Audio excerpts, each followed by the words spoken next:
Welcome back to the Crypto's Key Conversation. And I didn't plan on making a video today, but going through my Twitter feed here and kind of seeing the updates going on in the community, there's been a lot of great information that I wanted to have a conversation on. But there's two in particular in regards to tweet threads from Johnny Deaton that I wanted to cover because I think they're highly important and they shed light on a lot of what's going on.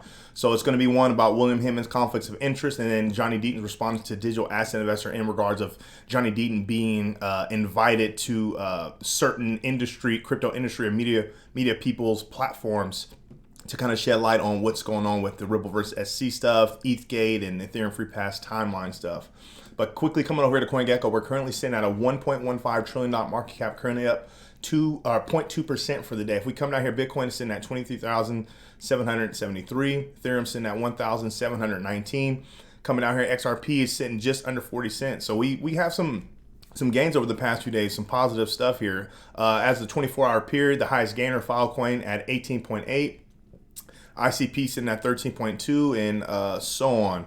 Coming over here to the Bitcoin Fear and Greed Index, we're currently down a few points here. Yesterday we marked in at 42, still in the fear range, but now we're at a 30 now. So this is, some positivity. Yeah, we're down from yesterday a little bit, but it's a lot better than being down in this extreme fear range in regards of just market optimism. So we'll kind of see how the days and weeks are moving forward here. But just quickly jumping into this tweet thread, I want to shout out Johnny Deaton for all the great work he does leading the class action lawsuit with over 69,000 XRP holders that's been affected by the SEC's regulation by enforcement tactics. But he's talking about the William Hemmon conflicts of interest. How bad was it? So we're going to come in here and read through these. It says, for over a year, I wouldn't accuse Hemmon of violating the law. I only maintain that he may have, and that the appearance of impropriety deserved an investigation. Since then, however, we've learned that Empower Oversight caught the SEC in a lie, trying to cover up the issue. The SEC claimed there were no emails or documents responsive to Empower Oversight's Freedom of Information Act request. Empower sued the SEC in federal court and discovered that there are, in fact, emails related to a conflict, and the SEC was forced to turn some of those emails over.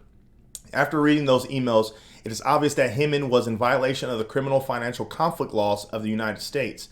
This is not an allegation, it is fact. And that's when we go through this, I really want you to keep this in mind. Like, it's not unfounded speculation, these are facts.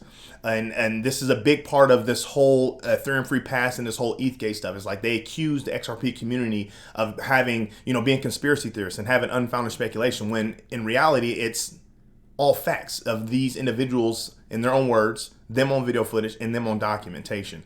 It's just straight facts, and it's undisputed. Johnny Dean continues. Some might argue this is my opinion. Nope. If I gave my opinion and was wrong, I could be liable to Hemmon for libel, slander, and defamation. He's welcome to sue me because truth is a complete defense against defamation. As a former federal prosecutor, this is an easy case to prove. When we discuss the conflicts, we usually discuss his speech giving ETH a free pass while his law firm, Simpson Thacher, was a member of the EEA. That is a massive conflict, but it is not the only one. He will claim he was unaware of the EEA membership at the time of the speech. So they're talking about the Enterprise Ethereum Alliance.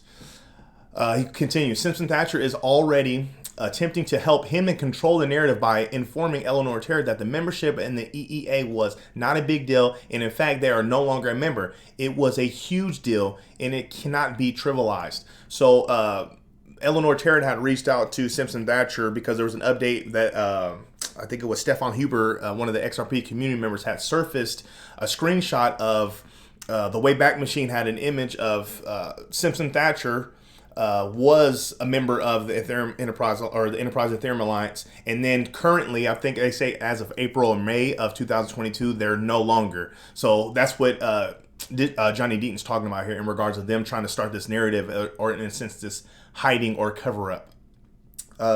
Johnny Dean continues, but it wasn't the only huge conflict regarding his relationship with Simpson Thacher. We know about the EEA membership, but Hemmon also declared Bitcoin not a security during that speech. He's talking about the 2018 speech that William Hemmon went on stage and said Bitcoin and Ethereum are not securities. That's what we consider, or what we call, the Ethereum Free Pass speech. This was June 2018.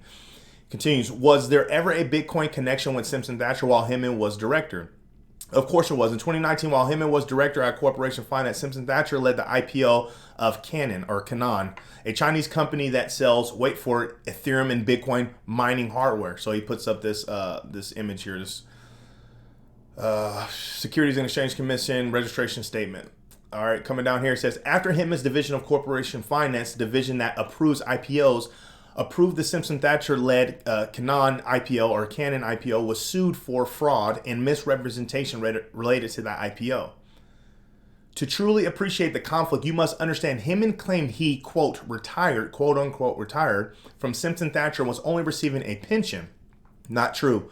As determined not by me, but by the SEC's ethics chief, he was an active, ongoing profit-sharing partner with Simpson Thacher. So he's referencing this line. The analysis is the same for Simpson as it always been. You have a bar under the criminal financial conflict. So you can kind of come through this and read the rest. Johnny Deaton continues. That means he was an active partner, not a former retired partner collecting a pension. In 2017, he received $7.8 million in partnership income, and in addition to $1.5 million in pension. In 2018, he received $1.8 million in partnership income, in addition to $1.5 million in pension. Hinman was being paid pursuant to his then profit-sharing arrangement while he was working at the SEC. In a financial arrangement like Hinman's, strict criminal conflict laws are in effect. So he puts this up, conflicting financial interests, and you can kind of read through that. Johnny Dean continues, the criminal conflict laws are violated if you allow any or even the appearance of impropriety to exist. The law is violated even if there is no actual impropriety. When you are an active profit-sharing partner at your law firm, you are not allowed any contact, no emails, no calls. So he clearly was in direct violation. There was multiple meetings, and he's going to talk about it. Johnny Dean continues, quote, extraordinary payments from your former employer force you to recuse yourself from any appearance issue. Below lists more than 10,000 as extraordinary. I think 15 million qualifies. So he's referencing William Hinman pretty much got 15 million for his involvement with Simpson Thacher and kind of what's happened in regards of this whole scandal, Ethereum free pass stuff that we're talking about. So they're saying 10,000 is seen as and classified at or defined as extraordinary. And then he goes, I think 15 million qualifies, kind of like jabbing, kind of throwing a little humor in there. But no, that's the truth. But you need to understand how Hinman's situation was worse. It wasn't his former employer paying him.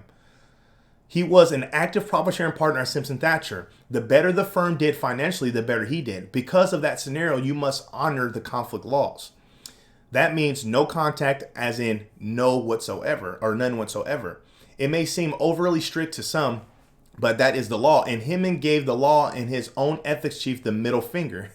The SEC emails prove he had 3 more meetings with his law partners after being told to stop by the ethics chief.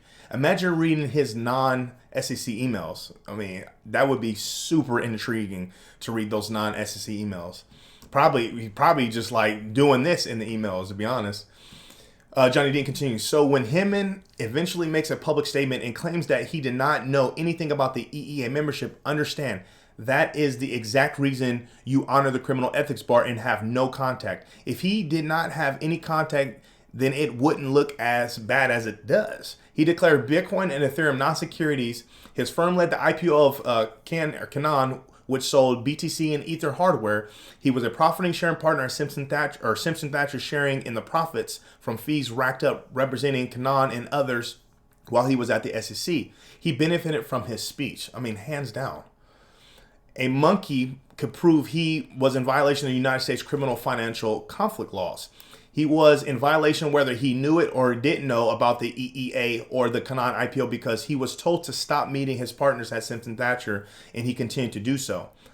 I know for a fact that the SEC ethics did not screen Hinman's speech for conflicts. How do I know it for a fact? Because it would take less than 15 minutes for a blind deaf monkey to find the conflicts. The conflict screening on his speech would go something like this. You read the speech. You notice, unlike any other time in the SEC history, a senior leader at the SEC is publicly discussing specific tokens and projects and declares Bitcoin and ETH not securities outside the registration requirements of the SEC. It's a huge market-moving news. You immediately make sure Hinman has no conflicts related to Bitcoin and Ethereum. First thing is making sure he and his family don't do not own any Bitcoin or Ethereum. You simply ask him. Hinman answers no. That takes 1 minute to ask or a 1 minute email. Next, you check the law firm paying him. You don't need non-public information for him. You check the public form he filed 6 months earlier, January 2018, and see that Simpson Thacher paid him $7.8 million in 2017 in profits, and that he is going to make more than $4 million in profits from 2018. You then do a basic check into Simpson Thacher. Next, you check if Simpson Thacher has a connection to Bitcoin and Ethereum. A Google search, or I would say a quick Google search, would have discovered the EEA membership. See for yourself below. The ethics chief told Hinman he could not have lunch to talk or even email his law firm. So do you think she cleared the speech? So you can kind of come in here and play this video that he had made through Crypto Law US. It's a good one. Right here it says, on November 21st, 2019, Chinese mining rig Canaan launched its initial public offering IPO sale of 90 million worth of U.S. shares. Attorney Lin, one of Hinman's partners at Simpson Thacher in China, wanted to meet with Hinman 3 months before the IPO. I'm sure it's a coincidence. Continue. He goes, let's make this crystal clear about the Hinman speech and the ethics issue surrounding it. Warren Davidson and the SEC enforcement director, and what's this right here? Girbar S. Giral. This is the gentleman that was in that oversight hearing that we covered, I want to say maybe a week ago. And he was representing the SEC and Gary Gensler. A very specific question. So it says, ethics issue surrounding it. Warner asked, is it true that Director Hinman submitted the speech to ethics?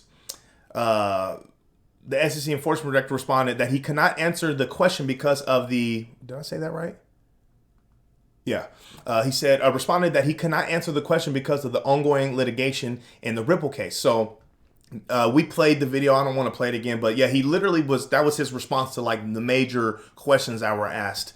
And then Johnny Deaton knocks it out of the park right here. He says, as amicus counsel, I'm very familiar with the quote unquote ongoing litigation in the case. What's being litigated regarding the speech is whether the 58 drafts, along with people's comments attached to the emails, must be turned over to Ripple, or whether the drafts, comments, and emails are privileged. Whether Hinman had the speech screened by ethics is not being litigated. Whether he had approved by ethics or not is not an issue in the case. In fact, it's irrelevant to any issue being litigated. Whether the speech was approved by ethics doesn't matter one way or the other. It has nothing to do with whether XRP is or isn't a security. It is irrelevant to whether Ripple has fair notice of the law. Whether the speech was approved by ethics is an internal SEC matter. In other words, the SEC enforcement director could have easily answered Congressman Davidson's question. He intentionally chose to not answer the question and hide the truth. What's his? Giral, the SEC representative here, Gerber Giral, I think that's how you say his name, could have said, if true, quote, the speech was screened for ethics prior to him delivering it. If true, what harm could come from saying that? None. At a minimum, Giral could have said, quote, I can't get into specifics, but all proper procedures were followed regarding Director Hinman's speech. Instead, he refused to answer the question on an absolute bogus BS reason. If true, Hinman himself could have come out and say, quote, I won't get into specifics, but the speech was approved by the ethics office before I delivered it. There is nothing stopping him from uttering those words except for one thing, the truth. And we have the truth on our side. And that's the power behind Ripple and the XRP community. Johnny Dean continues, the SEC enforcement director won't provide an answer to Congress and Hinman won't answer. I guess we have to look for the truth through the facts. The XRP community looked for the answer ourselves. We went to the privilege logs in the email chain containing the speech. So he put up all these things. You can kind of come in here and check that out. The bottom line is that when you look at all the different names and all the different divisions that are on the email chain attaching the speech, the one office not on the email chain is the ethics office and ethics chiefs. You know whose name is missing on the privilege logs and emails? Deaton Serrano, the ethics chief who sternly informed him and he was barred by the criminal financial conflicts laws. The truth rests. So Johnny Deaton, great job with this thread. I mean, literally hit it on the head. Here goes Deaton Serrano. as you can see, just reading through this, I mean, this is facts. This isn't unfounded speculation. Isn't this crazy? Like, all right, like we're not dumb people. I mean, these are a bunch of, Twitter sleuths, as they say, or just a decentralized community coming together to piece together everything. And then you have, great, legal minds, leading the charge in this class action lawsuit, and Jason Foster and Empower Oversight and all the other people that are spreading information through YouTube and through Twitter and all this stuff, all came together to pretty much bring the fight to the SEC and to literally throw the turd that they're throwing at us right back at their face. Absolutely crazy. Johnny Deaton, great job. And I wanted to end on this. I thought this was intriguing. So Johnny Deaton's responding to digital asset investors' question here. He says, "Hey, Johnny Deaton, I'm curious. Have you ever been invited by any of these crypto industry media people to speak about SEC regulations? You are involved in the most important case in crypto. Predicted they were coming for exchanges and other digital assets. Any invites at all?" And Johnny Deaton responds. He says, "Although I've made it clear that if the SEC had sued Ethereum, Vitalik Buterin, Joseph Lubin, Consensus, alleging ETH itself in the secondary market as a security, I would have sued the SEC and would be representing tens of thousands or more of ETH holders instead of XRP." So he kind of started that off like, it doesn't matter that it was XRP. It matters that it was wrong. And these are the facts. It's not a security. So he comes down here, he says, "I don't get invited by the mainstream crypto folks because they're usually connected in some way or very friendly with A16Z. So people, like pretty much people of power within the space, within the industry." So continuing down here, he says, "Some aren't happy with my Crypto Law US video library laying out the timeline with videos and participants proving everything I tweet with the help of XRP sleuths." So he's shouting out some of the people that, obviously provide information and find stuff, highlighting the events, for example, the disguised wells. Then he continues down here, says, "So when you think of the wealthy and the powerful people me and my friends have pissed off, you can understand that many people want to keep their distance.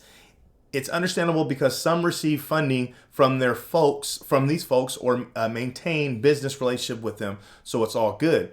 I would never say names, but some very important leaders within the crypto community have told me privately that they cannot or won't say anything publicly, but support the truth being exposed. Regardless of it all, I will continue to condemn tribalism. Besides, I still own ETH." You guys, I mean, take that for what it is. It's crazy. It's crazy that it's just like everything else. It's just like any other market. Obviously, there's manipulators, there's whales, there's conflicts of interest, we could say nepotism, there's just shady stuff, rich get richer, poor get poor mentality, I got mine, IGM mentalities, like all that stuff is very prevalent, or prevalent in our space as well. And this is just a perfect example. You have Johnny Deaton leading the class action lawsuit, in a sense, fighting for XRP holders right alongside Ripple fighting against the SEC, in one of the most profound, most significant cases within, I would say, financial history, especially when it comes to this new emerging technology of the digital asset space. But he's not invited to these so-called cryptocurrency, digital working groups, or these people that are supposed to be for the crypto industry. Makes no sense. Or does it? Because now we know all the dots are aligning, all the pieces of the puzzle are starting to come together. They're all, in the pockets of A and B and C and D, or whatever the case is. Obviously, we don't know all the specifics, but as a community, as a decentralized community, we're coming together and starting to see the writing on the wall. It's crazy. But that's just the update. Almost 20 minutes of I was just in awe by his threads. I want to thank Johnny Deaton for those great threads, really highlighting a lot of the important issues that's going on with this whole ETHgate scandal, the SEC regulations, and just kind of what's going on in our space. And truly how everything that's happened is so important, because it's going to set precedent for the entire industry going forward. This is super interesting to me. So I'm really excited to have this conversation when you bring you these tweet threads. Make sure you come to the Crypto's Key Conversation YouTube channel, subscribe, follow us on Twitter at Crypto's Key 1. Going to keep bringing you great content. With all that being said, stay strong out there. Be safe.